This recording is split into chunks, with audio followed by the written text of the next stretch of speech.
bakunzi b'ikiganiro Menya Nawe ivyo Yesu yankoreye, iki gitondo kibabere igitondo ciza, igitondo c'umugisha, igitondo aho mpwemu w'Imana abayobora, mpwemu w'Imana ayobore ibikorwa vyanyu, mpwemu w'Imana ayobore imiryango yanyu, mpwemu w'Imana ayobore imirimo, haleluya, ayobore abana banyu, ayobore ingo zacu, mpwemu w'Imana atuyobore. Ndagomba dusangire aya majambo ari mu gitabo ca Bigalatiya igice ca 5 umurongo wa 22, 23 na 24.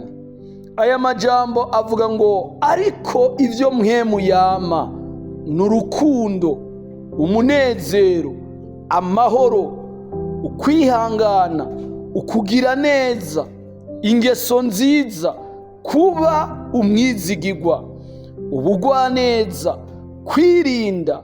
Ibimeze bityo nta vyagezwe bibibuza, kandi aba Kristo Yesu babambanye akameremere kabo n'ivyo gahamiye n'ivyo kipfuza. Bakundwa bene data, uyu munsi mpwemu w'Imana abayobore. Uyu munsi impwemu y'ubushobozi bw'Imana ibuzuza amahoro, ibuzuza ubugwaneza, ibuzuza ineza, ibuzuze ingeso nziza. Iyo umuntu ari umukristo hari ikintu abazwa, ari hodovable, ategerezwa kugira ingeso nziza. Umukristo si umuntu ahuruduka mu magambo, umukristo si umuntu ahuruduka mu bikorwa. Umukristo ni umuntu afise ikintu kimuyobora, afise imbaraga zimuyobora. Izo mbaraga zimuyobora zikomoka kuri mpwemu yera. Ni mpwemu w'Imana ayobora abera, akwiye kutuyobora uyu munsi. Uyu munsi utubera umunsi w'umugisha. Bibiliya ivuga ngo barongorwa na mpwemu w'Imana nibo bana b'Imana. Ibi vyamwa vya mpwemu yera ni vyame mu mukristo w'inkumi, mu mukristo w'umusore, mu mukristo w'umushinganahe, mu mukristo w'umupfasoni, mu mukristo abana bo muri Sunday school nibayobogwe na mpwemu w'Imana.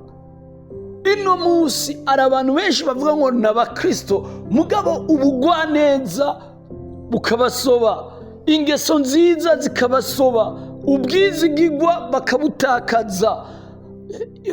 Kwirinda, ndakunda ko kwirinda ari icamwa ca mpwemu yera.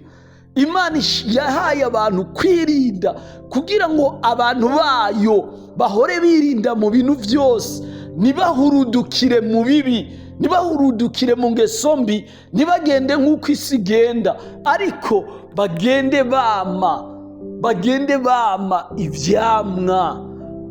Ico niyo ntego y'Imana. Uyu munsi rero mpwemu w'Imana tuyobore, mpwemu w'Imana y'influence ubuzima bwacu, mpwemu w'Imana y'influence mu miryango yacu, mpwemu w'Imana y'influence mu bikorwa vyacu, mpwemu w'Imana y'influence mu maproje yacu, mpwemu w'Imana y'influence mu bana bacu, mu bakobwa n'abahungu bacu.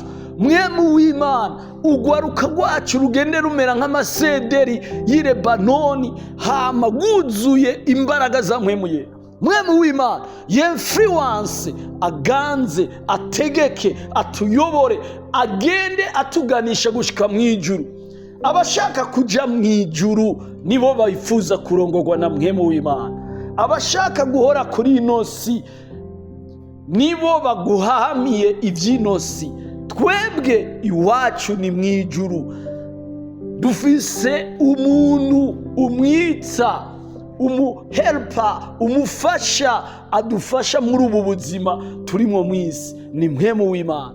Mpwemu w'Imana akuzuza amahoro, akuzuza ingeso nziza, akuzuza umunezero, akuzuze ineza y'Imana, akuzuze umugisha w'Imana. Imana yo mw'ijuru ibahezagire, mugire umugisha amaja n'amazi. Umwami abaganze muri vyose na hose. Amen.